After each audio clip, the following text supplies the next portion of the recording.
You are 25 years old. You make $54,000 a year, which is close enough to the median income to feel normal, but not enough to feel free. Some days it feels like you are doing fine. Other days it feels like you're one unexpected bill away from losing the story you have been telling yourself.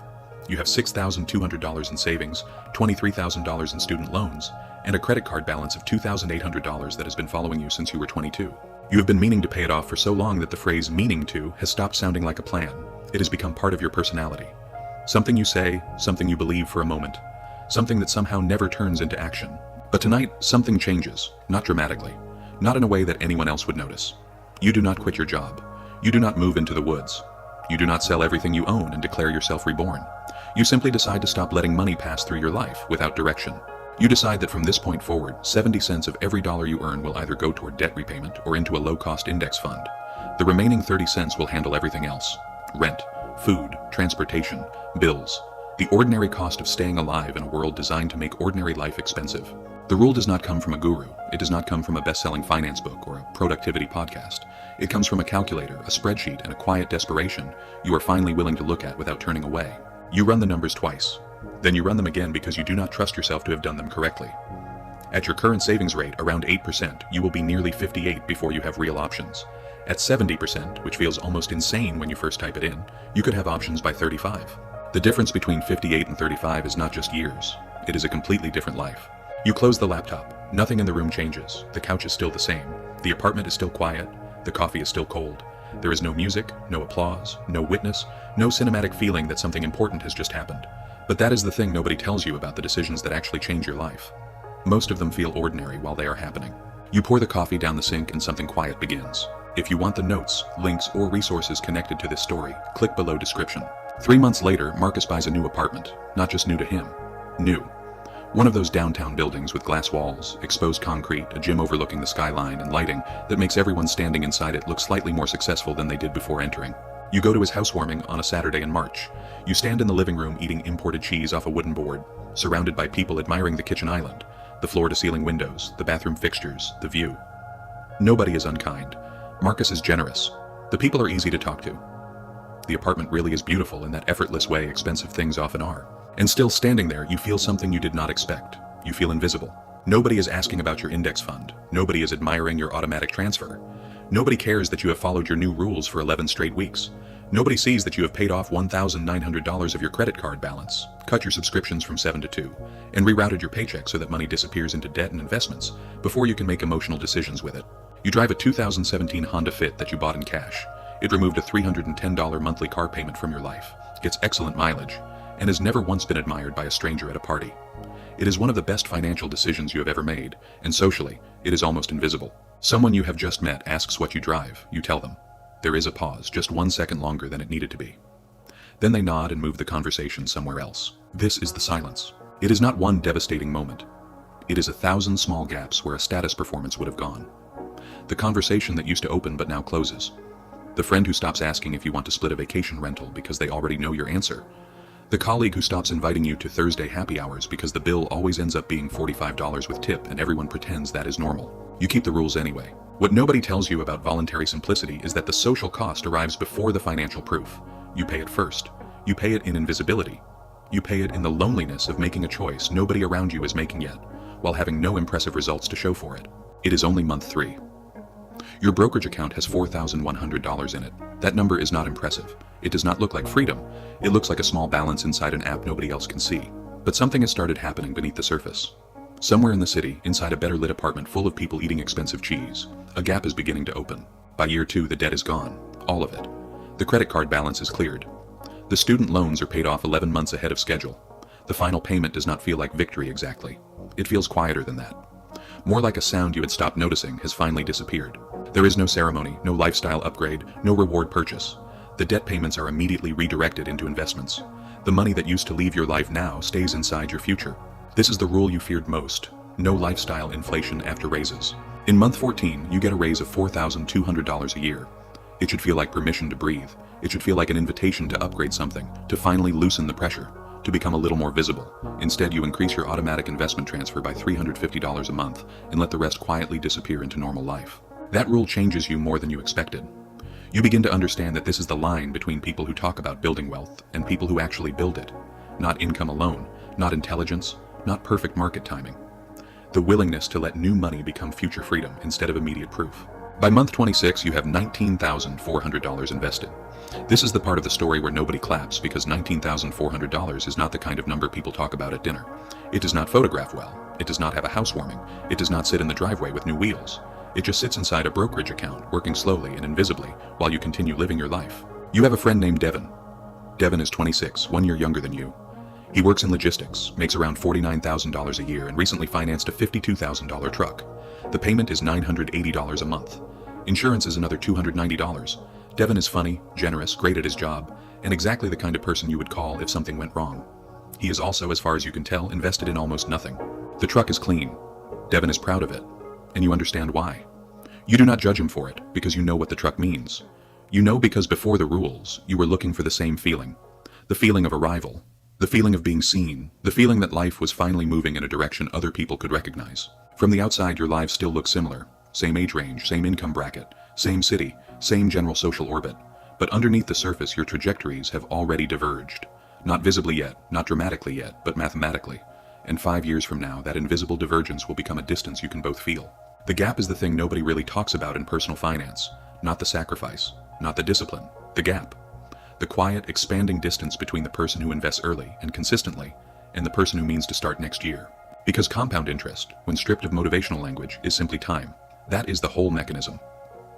You are buying time. Every dollar invested at 26 has years of additional work ahead of it compared with the same dollar invested at 36. It is not magic. It is not a hack. It is just time doing its job without asking for attention. You buy the Honda Fit a new set of tires for $480 and feel no guilt at all. That is another thing the rules have changed. You are not cheap. You are precise. You spend where something truly serves your life. You do not spend to signal that your life is working. The 1-in-1 out rule has simplified your apartment until you genuinely enjoy being inside it. There is nothing in your home that you do not use or that does not give you real satisfaction. Clutter, you discover, has a cost that is not only physical, it creates mental noise. And for the first time in years, your space feels like it belongs to you. You are still invisible, still quiet, still building in the dark. But the dark no longer feels empty. It feels like preparation.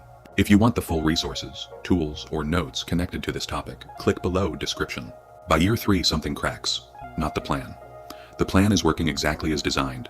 The thing that cracks is harder to name. It lives somewhere in the chest, below language. It happens on a Friday evening in October. You are sitting in your apartment surrounded by clean lines and deliberate emptiness, and suddenly you feel profoundly alone. Not lonely, exactly, alone. The specific aloneness of walking a path that has started to separate you from the people you used to move with. You missed your cousin's Vegas trip in September, not because you could not afford any version of it. You could have made it work. But the version you could afford without breaking your rules was not the version the group wanted. Their version was loud, expensive, impulsive, and running quietly on credit cards nobody wanted to think about. So you did the math. You cannot stop doing the math now. The trip was not just $600. It was the $600 plus the future value of what that money could become. And once you see money that way, every purchase becomes two things at once. The thing itself and the future it replaces. You stayed home. At 2 a.m. your cousin sent a photo from the strip. Everyone looked alive in that specific way people look in photos from expensive nights. You placed your phone face down on the coffee table and sat with the question you had been avoiding. Is this the point? Is this what the rules are building? A private monastery where you sit quietly while other people live loudly? This is the harder side of financial independence. The math can work and still your heart can ache. The account can grow and still the Friday night can feel empty. The plan can be rational and still the silence can become heavy. Modern life is built to make consumption feel like participation. Restaurants, trips, apartments, cars, renovations, outfits, subscriptions, experiences, all of it is packaged not only as desire but as adulthood itself. As proof that you are doing okay. Choosing not to participate does not feel neutral, it feels like dissent. And dissent is uncomfortable, especially when you are 27, especially when you are holding it alone, especially when your phone keeps lighting up with photos from places that look louder, brighter, and more alive than your clean apartment. For that entire month you question everything, the rules, the math, the version of yourself you are becoming. You wonder whether you are optimizing your life or simply sitting it out in spreadsheet form. Then one night, almost without thinking, you check your brokerage account. $47,300. You look at it twice. You have been contributing consistently for 33 months. The market had a rough stretch in the middle, and your account actually dropped for a while. You felt panic in your stomach but did nothing, which later you realize may have been the most important financial decision of your life. You stayed in. You let time work. Now the number is there. $47,300 built from contributions, returns, restraint, patience, and hundreds of decisions nobody saw. You earned it on an income that never exceeded $62,000. You kept the savings rate near 70% through raises you refused to lifestyle inflate. The number is not massive, but it is undeniable. This is the turning point, but it does not feel like a movie. There is no music. Nobody congratulates you. You are sitting on your couch in an apartment that costs $1,240 a month, still within your housing rule, staring at a number that is now working while you sleep. Devin bought new rims for his truck last month. They cost $1,800. He paid with a credit card. He showed you a photo, and they genuinely looked good. You said so because it was true. But the math is always there now, like a second language you learned, late, and can no longer stop hearing. You know what $1,800 invested at your age could become later. You are not calculating Devin's life. You are simply unable to unsee the trade. There comes a moment in year 3 or 4 when the investment account stops feeling like a number and starts feeling like time, actual future time. At $47,300, even a modest long-term return begins producing money without you. Not enough to free you yet, but enough to make the mechanism visible. That is the first time you really feel it. Not the intellectual confidence of the spreadsheet, but the physical weight of patience becoming real. The doubt from October does not vanish, but it becomes smaller, a quieter voice beneath a larger one. You increase your monthly investment transfer by another $200 before you can talk yourself out of it. The next week, you take Devin to lunch. You split a reasonable bill and laugh more than you have in months. The path is still long, the loneliness is still real. But now you can see the direction in a way you could not from the beginning. Something has changed and you cannot go back to not knowing. By year 8, you are 33 years old. You are sitting in a coffee shop on a Tuesday at 10 in the morning and you have nowhere you are required to be until 1 p.m. This is not a vacation day. This is not a sick day. This is just Tuesday. And for the first time you understand what enough looks like from the inside. It looks like finishing your coffee while it is still hot. Your brokerage account holds $214,000. Your Roth IRA holds another $68,000. Combined, you have $282,000 invested. You do not own a house. You do not have a luxury car. Your life does not announce wealth from the outside. But inside the numbers, something has changed permanently. Your original number was never early retirement at 33. It was options. That was always the word underneath everything. Options. The ability to stop accepting every trade of time for money. The ability to choose work differently. The ability to survive without immediately submitting to someone else's schedule, someone else's urgency, someone else's valuation of your hours. You are not at your final number yet.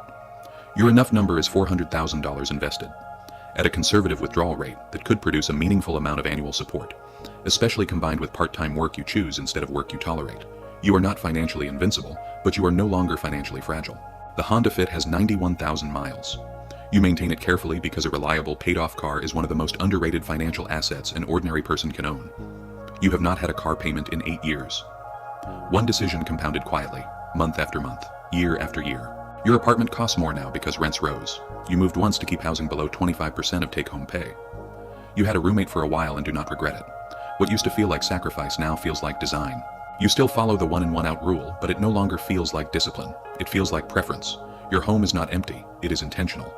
There is a different relationship with objects when everything in the room is there because you chose it, not because it accumulated while you were not paying attention. Devin bought a house last year. The mortgage is steep. The down payment took almost everything he had saved. But the house is real, and it is his, and he is genuinely proud. You go to the housewarming. You eat food he grilled in the backyard and feel something uncomplicated for the first time in a long time. Pride. Not comparison, not judgment. Just pride for him and, strangely, pride for yourself too. The comparison that used to cut has gone quiet because you finally understand what a rival is. It is not a destination you reach and stand on forever. It is a threshold. A point where the future begins to cost less than the present used to. You order a second coffee. Tuesday morning light falls across the table. You think about your 25-year-old self running numbers at 11:47 p.m. Cold coffee beside the laptop, panic in the chest, trying to find a way out. You want to tell him something, but you know it would not work. Some truths cannot be explained backward. They can only be lived forward. At 35, you reach the number. Your enough number.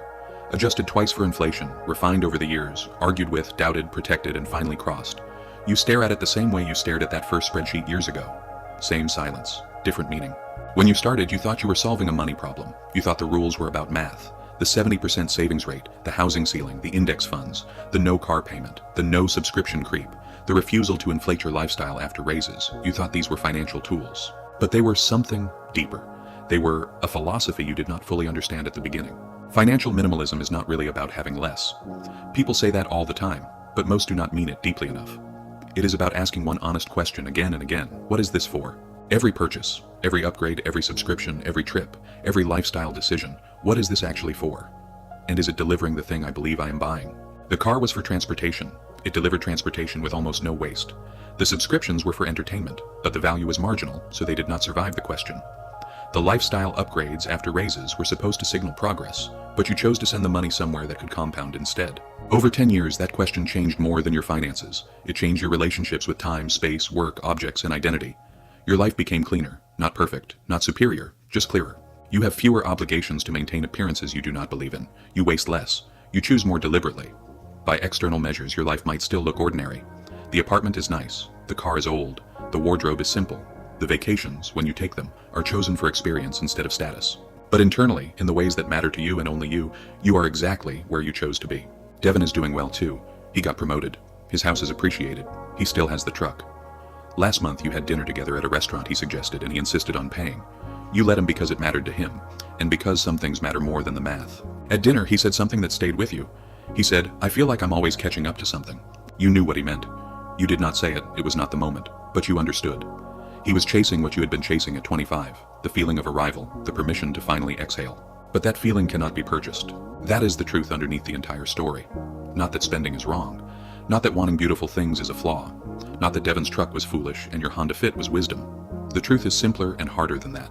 The feeling of arrival cannot be bought because it is not located inside anything you can acquire. It lives inside the relationship you have with your own future. It lives in whether you trust that you are building something real, even when nobody can see it, even when the party is somewhere else, even when the photos arrive at 2 a.m. from a place that looks more exciting than your life feels.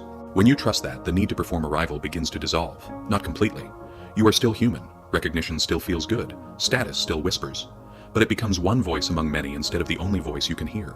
At 35, you do not have every symbol your peer group uses to signal success. You do not have the truck.